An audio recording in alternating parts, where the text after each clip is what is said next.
এর আগে আমি তোমাদেরকে শিখিয়েছি নর্মাল যেরকম ভয়েস চেঞ্জ, যে কিভাবে অ্যাক্টিভ ভয়েস থেকে প্যাসিভ করতে হয়, এবং সেইগুলোতে কি ছিল না সাবজেক্ট, ভার্ব, অবজেক্ট এরকম সাজানো ছিল। আমাদেরকে সেগুলোই এদিক ওদিক করে ভয়েস চেঞ্জ করতে হচ্ছিল। অ্যাসার্টিভ সেন্টেন্স সবকটাই ছিল। আজকে যেটা আমরা শিখব সেটা হচ্ছে ইম্প্যারেটিভ সেন্টেন্স। অর্থাৎ ইম্প্যারেটিভ সেন্টেন্স মানে হচ্ছে যে বাক্যের মাধ্যমে আমরা আদেশ, অনুরোধ, উপদেশ ইত্যাদি দিয়ে থাকি, সেই বাক্যগুলোর ভয়েস চেঞ্জ করব কিভাবে, এটা শিখব। আর শিখব কিভাবে আমরা ইন্টারোগেটিভ মানে প্রশ্নবোচক বাক্য ভয়েস চেঞ্জ করতে হয় অ্যাক্টিভ থেকে প্যাসিভ। আজকেরও কিন্তু ক্লাস হবে অ্যাক্টিভ থেকে প্যাসিভ, কিন্তু পার্থক্য কোথায় আগের দিনের পড়ানোর থেকে? আগের দিনে আমরা আগে শিখেছিলাম অ্যাসার্টিভ সেন্টেন্স প্রত্যেকটা, অর্থাৎ নির্দেশমূলক বাক্য। আজকে শিখব ইম্পারেটিভ মানে আদেশ, অনুরোধ, উপদেশ আর প্রশ্নবোচক। প্রথমেই চলে আসি ইম্পারেটিভ সেন্টেন্স মানে আদেশ, অনুরোধ ইত্যাদি, আজ্ঞা, কমান্ড। প্রথমে দেখো 1 নম্বরে কি আছে, গিভ দ্য গ্লাস নাও। দাও গ্লাসটা এখন। এখানে দাও মানে কি? ভার্ব। কি দেবে? গ্লাস, অবজেক্ট পেলাম, কিন্তু গ্লাসটা কে দেবে? আছে, সাবজেক্ট নেই।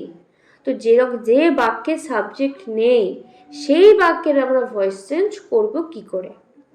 তো এমন যখন দেখবে যে এমন একটা বাক্য যেখানে সাবজেক্ট নেই, সেইখানে কি করতে হবে? শুরুতে তোমাকে লেট লিখতে হবে। কি লিখতে হবে? লেট। এরপরে যে অবজেক্টটা আছে সেই অবজেক্টটাকে তোমার তুলে আনতে হবে। তাহলে হলো কি? Let the glass. এরপরে তোমায় লিখতে হবে বি। এরপরে যে ভার্বটা তোমার রয়েছে বাক্যের মধ্যে সেই ভার্বের থার্ড ফর্ম লিখতে হবে। গিভের থার্ড ফর্ম কি হয়? গিভেন। তাহলে যেটুকু অ্যান্সার আমার করার ছিল আমি করলাম। কি লিখলাম? Let the glass be given. এবং বাক্যের মধ্যে পড়ে আছে কি লাস্টে? নাও। সেটা লাস্টে বসিয়ে দিলাম, নাও। কোশ্চেনেও ফুল স্টপ আছে, উত্তরেও ফুল স্টপ বসালাম। তাহলে এবার নিজে নিজে করার চেষ্টা করো দেখি। একটা কোশ্চেন দিয়েছি, what are the plans tomorrow. এখানে ওয়াটার মানে জল অবশ্যই, বাট এখানে ওয়াটার মানে জল দেওয়া, গাছে যে জল দিই সেই ইংলিশটা হচ্ছে water. What are the plants, জল দাও গাছগুলোতে বা জল দিও গাছগুলোতে, টুমরো আগামীকাল জল দিও গ্লাসগুলোতে। তাহলে এখানে ভার্ব পেলাম ওয়াটার মানে জল দেওয়া। কাকে দেব? গাছকে, দ্য প্ল্যান্টস গাছেদেরকে। আর লাস্টে রয়েছে টুমরো।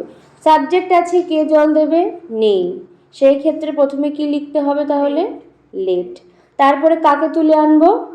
অবজেক্ট মানে দ্য প্ল্যান্টস। শুধু প্ল্যান্টস না দ্য প্ল্যান্টস? The plants. এরপরে আরেকটা নতুন কি আনতে হবে? বি আনতে হবে। তারপরে আমি ভার্বের থার্ড ফর্ম করব। ওয়াটারের থার্ড ফর্ম কি? ইডি যুক্ত করতে হবে, ওয়াটার্ড। লাস্ট পড়ে থাকলো কি? টুমরো আগামীকাল। আর কোন চিহ্ন দেবো শেষে? ফুল স্টপ দেবো। হলো? এইভাবে করতে হবে। Very good. নেক্সট দেখো, একটা বাক্য দিয়েছি, গেট আউট অফ হেয়ার মানে কি? এখান থেকে বেরিয়ে যাও। এবার বেরিয়ে যাওটা তো ভার্ব, কিন্তু কাকে বেরিয়ে যাব? আছে? কে? তাহলে সাবজেক্টও নেই, অবজেক্টও নেই। এমন যদি বাক্য হয় তাহলে কি করব আমরা?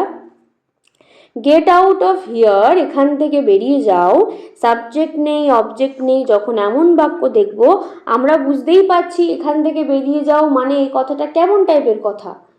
আদেশ, অর্ডার। সেই ক্ষেত্রে আমরা প্রথমে একটা লেখা লিখব, সেটা কি? You are ordered to. Order করছে বলে অর্ডার টু। তারপরে যে লাইনটা তোমার প্রশ্ন তুলে দিয়েছে এক্স্যাক্ট সেটা তুলে দেবে। You are order to get out of here, এখান থেকে তোমায় বেরিয়ে যেতে আদেশ করা হচ্ছে। নেক্সট 4 নম্বর দেখো কি আছে, প্লিজ গিভ মি মানি। এখানে দেখো প্লিজ মানে আমরা সবাই জানি অনুরোধ করছে। গিভ মানে দাও ভার্ব, কাকে দেবে? আমাকে, এটা অবজেক্ট। আবার কি দেবে? টাকা, এটাও কিন্তু অবজেক্ট। তাহলে কটা অবজেক্ট পেলাম? দুটো। তো তোমরা কিন্তু ক্লাস 7-এর দিকে যারা কারক শিখেছো তারা কিন্তু মনেই রাখবে যে কর্ম দু রকমের হয়, গৌণ কর্ম আর মুখ্য কর্ম। সেম এই ইংলিশেও কিন্তু এখানে তাই দেখতে পাচ্ছি। মি মানুষ না মানিটা মানুষ? হ্যাঁ, তো মিটাকে বলা হয় গৌণ কর্ম আর এই বস্তুবাচকটাকে বলা হয় মুখ্য কর্ম। ইংরেজিতে দুটোই অবজেক্ট, ঠিক আছে? কিন্তু এখানে সাবজেক্ট আছে? নেই। তাহলে তো আমি লেট দিয়েই করতে পারতাম, কিন্তু করব না কেন? কারণ এই বাক্যের শুরুতে বা বাক্যের মধ্যে কি আছে?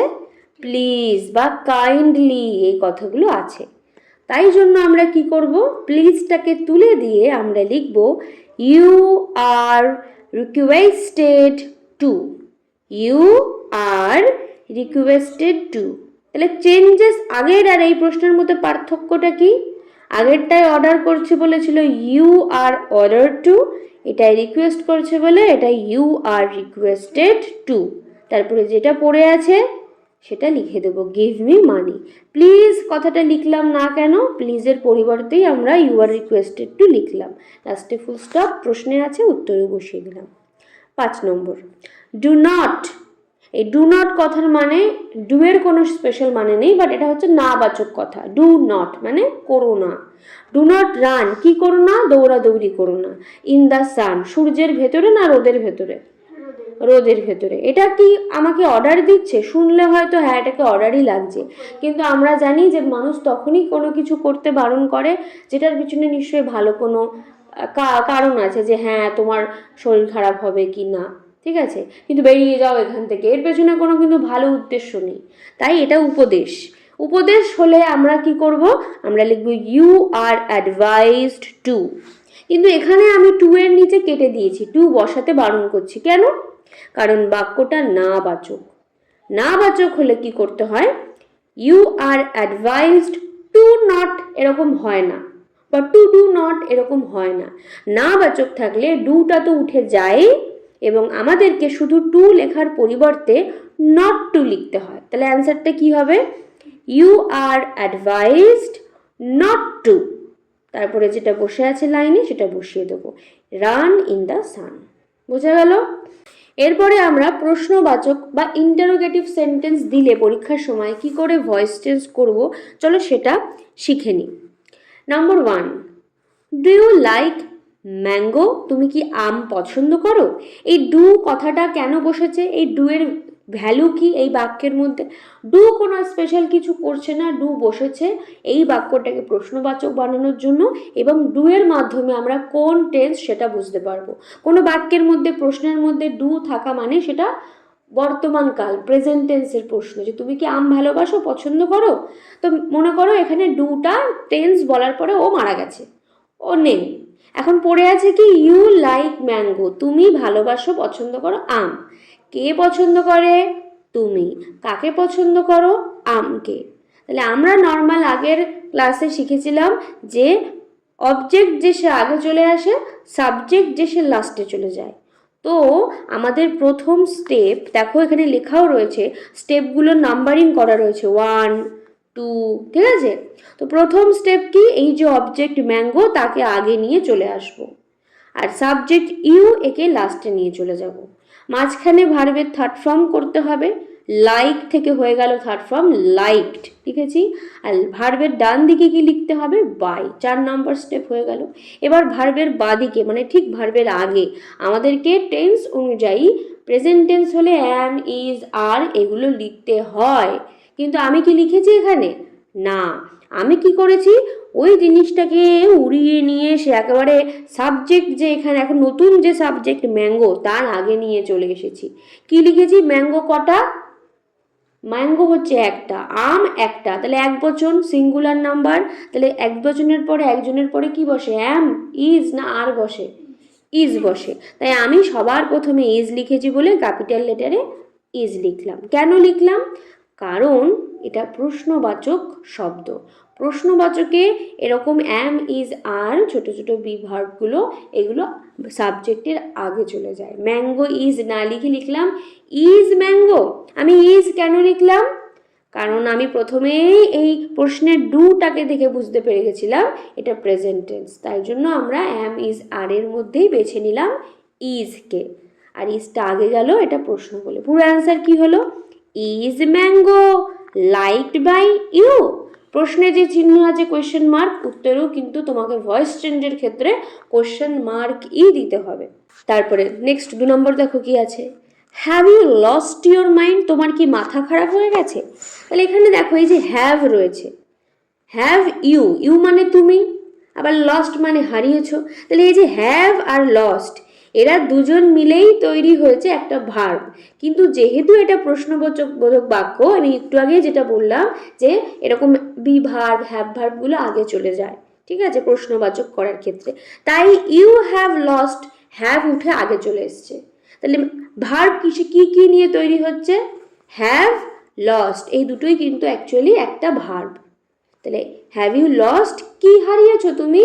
Your mind. তাহলে সাবজেক্ট ইউ আর অবজেক্ট ইয়োর মাইন্ড, আর ভার্ব কোনটা? হ্যাভ লস্ট, এটা। তাহলে আমার প্রথম কাজ কি? ইয়োর মাইন্ড অবজেক্ট, সেটাকে আগে নিয়ে আসা। দেখো 1 নম্বর স্টেপ ইয়োর মাইন্ড, আর লাস্টে নিয়ে যাবো কাকে? সাবজেক্ট ইউকে, 2 নম্বর স্টেপ। আর মাঝখানে লস্ট, হ্যাভের থার্ড ফর্ম করবো না লস্টের? লস্ট হচ্ছে হারিয়ে যাওয়া আসল, আর হ্যাভ হচ্ছে এখানে টেন্স বোঝাচ্ছে, যে প্রেজেন্ট পারফেক্ট টেন্স। তো এই লস্টের থার্ড ফর্ম কি হয়? লস্টই লিখলাম। আর ঠিক এই ভার্বকে থার্ড ফর্ম করার পরে তার ডান দিকে কি লিখতে হয়? বাই লিখেছি। আর ভার্বের বাঁ দিকে লিখতে হয় ভার্ব অনুযায়ী, টেন্স অনুযায়ী বিভিন্ন রকম জিনিস। প্রশ্নের মধ্যে হ্যাভ আছে, হ্যাভ থাকলে আমরা জানি কি হ্যাজ বিন অথবা হ্যাভ বিন লিখতে হয়। Has been R have been কোথায় বসে আগেও বলেছি, আই, ইউ, অনেকজন, এদের পরে হ্যাভ বসে, বাকি যে কোনো একজনের পরে হ্যাজ বসে। এখানে ইয়োর মাইন্ড, তোমার মন, কটা? একটা। তাহলে প্রশ্নের হ্যাভ বসবে নাকি সেটা চেঞ্জ হয়ে হ্যাজ হয়ে যাবে? আমি হ্যাজ লিখতাম, হ্যাজ বিন লিখতাম এই লস্টের আগেই, কিন্তু আমি শুধু বিন লিখলাম, আর বিনের থেকে হ্যাজটাকে বার করে নিয়ে একেবারে শুরুতে ইয়োর মাইন্ডের আগে নিয়ে চলে আসলাম। কেন? এক্স্যাক্টলি, প্রশ্নবোধক বলে। তুমি কিন্তু পুরো ওই হ্যাজবিনটাকে পুরো সোয়াবিনের মতো পুরো আগে নিয়ে চলে আসতে পারবে না, ঠিক আছে? এটা ভয়েস চেঞ্জ, তাই শুধু বিনটাকে ওই মাঝখানে যেখানে ওর বসার সিংহাসন সেখানে বসিয়ে হ্যাজ ওর দাদা হওয়ার দায়িত্ব পালন করছে, ও আগে চলে আসছে যে আমি চলে যাচ্ছি ফার্স্টে প্রশ্নবোধক করার জন্য। অ্যান্সার হয়ে গেল has your mind been lost by you? লাস্টে কোন চিহ্ন? কোয়েশ্চেন মার্ক, কারণ ভয়েস চেঞ্জে এটাই করতে হয়। Where did you keep it? এতক্ষণ আমরা দিব্যি ডু দিয়ে হ্যাভ দিয়ে করছিলাম, আমরা জানতাম যে ডু দিয়ে করলে ওটা ডু বা ডিড এগুলো জাস্ট বলে টেন্স বলে ওরা আর থাকে না। কিন্তু এখন দেখো হোয়ার রয়েছে, হোয়ারটা কি জিনিস? WH ওয়ার্ড, এইগুলোকে বলে WH কোশ্চেন।